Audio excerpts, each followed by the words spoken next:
ज्यांच्या नावाने यम सुद्धा थरथर कापतो असे असणारे जगद्गुरु तुकाराम महाराज यांचा गोड असा 4 चरणाचा अभंग असून तुकाराम महाराज या अभंगातून माऊलींचे वर्णन करतात.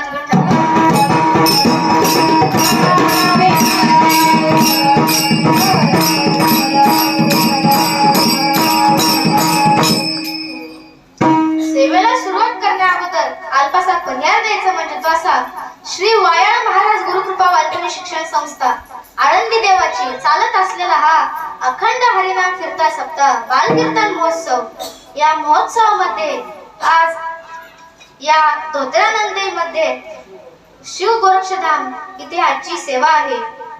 आजचे अन्नदाते, आजचे आयोजक नियोजक, तसेच सर्व आलेले श्रोते मंडळी, सर्व आमचे आलेले संस्थेतील मृदंगाचार्य, कीर्तनकार, गायनाचार्य. आता तुम्ही म्हणसाल, महाराज तुम्ही तुमचंच नाव घेता का? तर तसं नाही. इथे आलेल्यापैकी 9 विद्यार्थी अजून कीर्तन करतात आणि प्रत्येक गावाला प्रत्येक वेगवेगळ्या विद्यार्थ्याचे कीर्तन असते.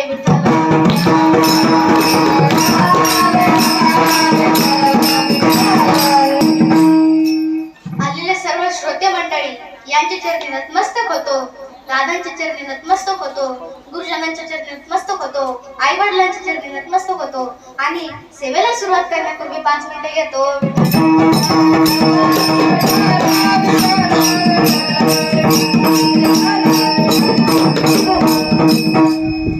हे 5 मिनिटं खूप महत्वाचे आहे. तुम्ही कीर्तन जरी घरी नाही नेलं तरी चालेल, पण हे पहिले 5 मिनिटं आणि शेवटचे 5 मिनिटं तुम्ही घरी घ्या. आपला भारत देश विश्वगुरु बनल्याशिवाय राहणार नाही. विठ्ठल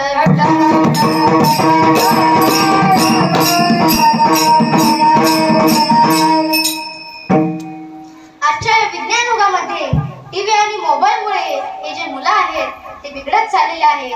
आई वडिलांना आणि गुरुजनांना ते मानायला तयार नाही.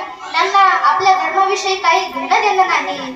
म्हणून आपल्या मुलाला श्रीमंत बनवण्यापेक्षा आपल्या शहाण्या बापाने सुसंस्कारित करा, कारण ती श्रीमंती काही काळ टिकेल, पण संस्कार जन्मोजन्मी टिकल्याशिवाय राहणार नाही.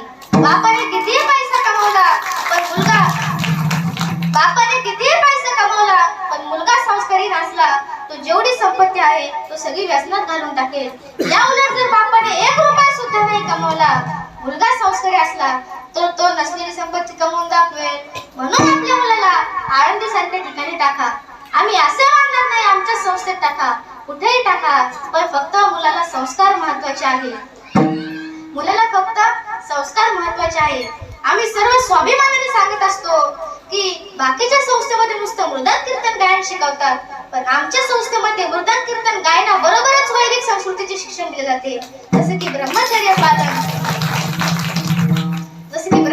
पालन, योगासन, प्राणायाम, जप, ध्यान, त्राटक, ओंकार उपासना, त्याचबरोबर शालेय शिक्षण देखील उत्तमरित्या करून घेतले जाते.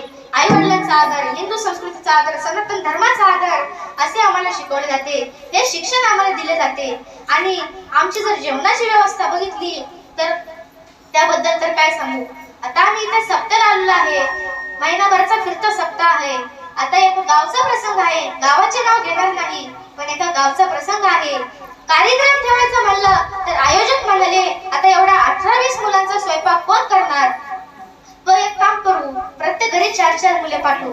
मग मला त्यांना असे सांगायचे, तुम्हाला एका टायमिंगला 18-20 मुलांचा स्वयंपाक करता येत नाही, तर आळंदीला आमच्या माई एका टायमिंगला 35-40 म्हणजे ते पण 2 टाइम 80-90 मुलांचा स्वयंपाक एकट्या कशा करत असतील.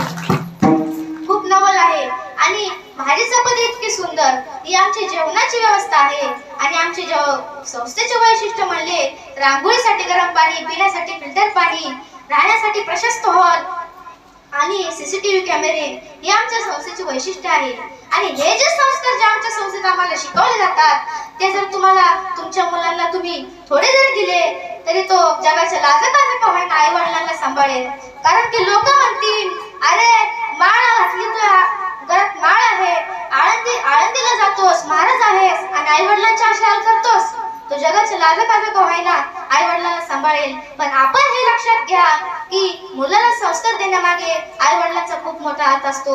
छत्रपती शिवाजीराजे घडले, यामागे शहाजीराजे आणि जिजाऊ माँसाहेब यांचे दोघांचे खूप मोठे योगदान आहे. त्यांच्यामुळे छत्रपती शिवाजीराजे घडले.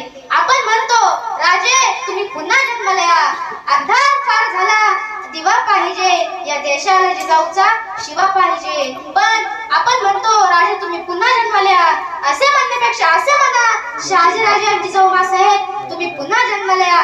शहाजीराजे आणि जिजाऊ मासाहेब प्रत्येक घरात जन्माला आल्या तर प्रत्येक घरात जन्माला आल्या तर प्रत्येक घराघरामध्ये छत्रपती शिवाजीराजे होतील. म्हणून आपण पहिले शिवाजीराजे शहाजीराजे व्हा. शहाजीराजे शिवाजीराजे आपल्यासारखे व्हॉट्सअप आणि मोबाईल नव्हते पाहत. शहाजीराजे आणि जिजाऊ मासाहेब हे आपल्यासारखे मोबाईल व टीव्ही नव्हते पाहत. त्या रामायण महाभारतासारख्या कथा वाचायच्या, म्हणून ते संस्कार शिवरायांमध्ये उतरले आणि त्यांनी स्वराज्य स्थापन केले. पण आपण काय करतो, आपण मोबाईल आणि टीव्ही हातात घेऊन बसतो. मग मुलं स्वराज्य नाही तर मुले इंस्टाग्रामच्या आयडिया स्थापन करतात. याच्यासाठीच आपण पहिले सुधारणे गरजेचे आहे. आणि आमच्या संस्थेचा सुद्धा हाच उद्देश आहे. आमच्या संस्थेचा हाच उद्देश आहे की गावातले काही मुले सुधारले, परिसरातले काही मुले सुधारले तर आमच्या सप्त्याचे आमच्या कार्यक्रमाचे सार्थक झाले असे आम्ही समजू. त्या मुलाने कधी हातात मोबाईल घेऊ नये. त्या मुलांनी आई वडिलांना सांभाळावं, कारण आम्ही सुद्धा मोबाईलच्या हानीमधून आलेलो आहे. आम्हाला हे माहिती आहे की मोबाईलची हानी कशी आहे. आम्ही या हानीतून आलेलो आहे. पण आळंदीला गेला आम्हाला असे संस्कार लागले की आता आम्हाला मोबाईल नकोस वाटतो आणि आम्ही कीर्तनातून तुम्हाला उपदेश देतो की मोबाईल बघू नका. असे संस्कार आम्हाला आळंदीला लागले. हे संस्कार कशामुळे तर या संस्थेमुळे. हे संस्कार कशामुळे तर दादांमुळे. यांच्यामुळे आम्हाला हे संस्कार लागले. त्या मुलांनी कधी मोबाईल पाहिला नाही पाहिजे. हे इथे आलेला व्यक्तींना मी हेच सांगतो, इथे आलेल्या मुलांना मी हेच सांगतो की मोबाईल बघू नका. कारण की मोबाईलचा दुरुपयोग करणे म्हणजे एका संतांनी असे सांगितले आहे, मोबाईलचा दुरुपयोग करणे, गैरवापर करणे म्हणजे बाई ठेवण्यासारखे आहे. म्हणून मोबाईलचा गैरवापर करू नका. मोबाईलचा गैरवापर केला नाही तर आपण चांगलेच आहोत हे लक्षात घ्या. आपल्याला भारत विश्वगुरु बनायचा आहे. भारत के नौजवानो भारत को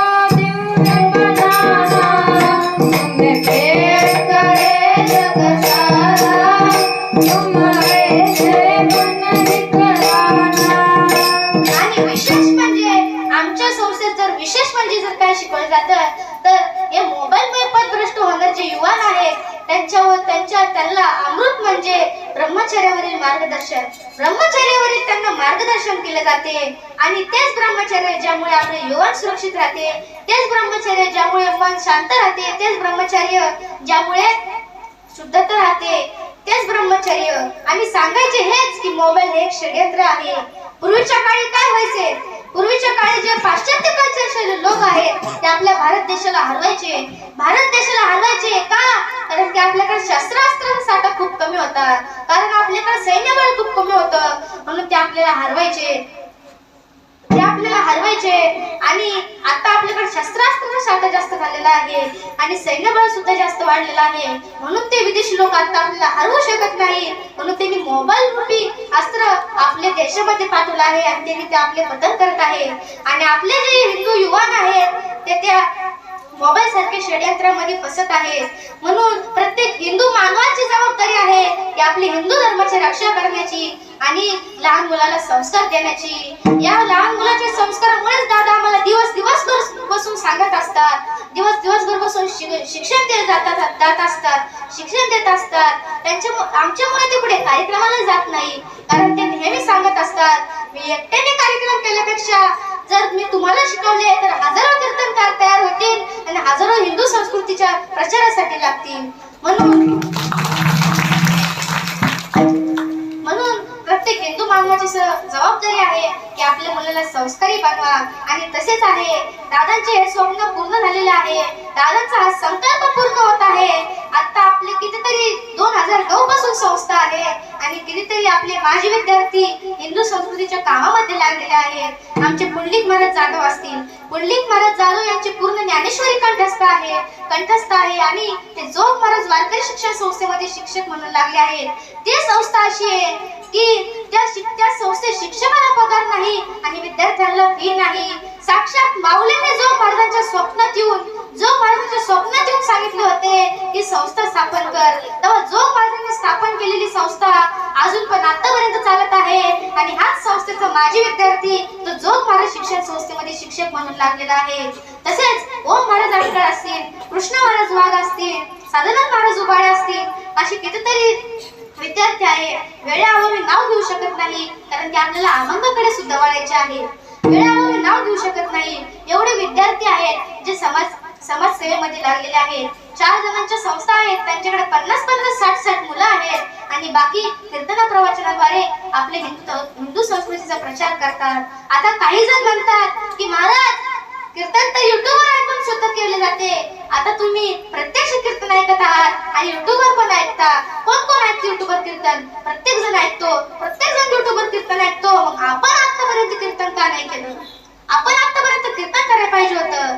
अरे गुरूंकडे जा, गुरूंची दीक्षा घे, त्यांना प्रश्न विचार, त्यांची सेवा कर, तेव्हा ते तुला ज्ञान प्राप्त होईल. असं युट्यूबवर ऐकून तुला ज्ञान प्राप्त नाही होणार. माऊलींनी ज्ञानेश्वरीत सांगितले आहे, हे कधी खोटं बोलत नाही, हे माझ्या मनाचं सांगत नाही. तर माऊलींनी ज्ञानेश्वरीत सांगितले आहे, गुरूंकडे जा, गुरूच्या सानिध्यात राहा. म्हणून आपल्या मुलाला आळंदी सारख्या ठिकाणी पाठवा, तिथे साक्षात ज्ञानोबाला बसलेले आहेत. त्यांच्या सेवेने, त्यांच्या दर्शनाने मग आपल्या मुलाला ज्ञानदेव ज्ञानदेव म्हणता देव ज्ञान देतो किंवा ज्ञानदेव देतो. ज्ञानदेव ज्ञानदेव म्हणणाऱ्याला देव ज्ञान देत असतो. ते माऊलींच्या सानिध्यात राहून आपल्याला भेटत असते. आणि आळंदीचा महिमा काय सांगाव? येथील तृण आणि पाषाण तेही देव जाणावे, येथील गवत आणि दगड सुद्धा देव आहेत, अशी आळंदीचे महात्म्य आहे. म्हणून आपल्या मुलाला आळंदी सारख्या ठिकाणी टाका.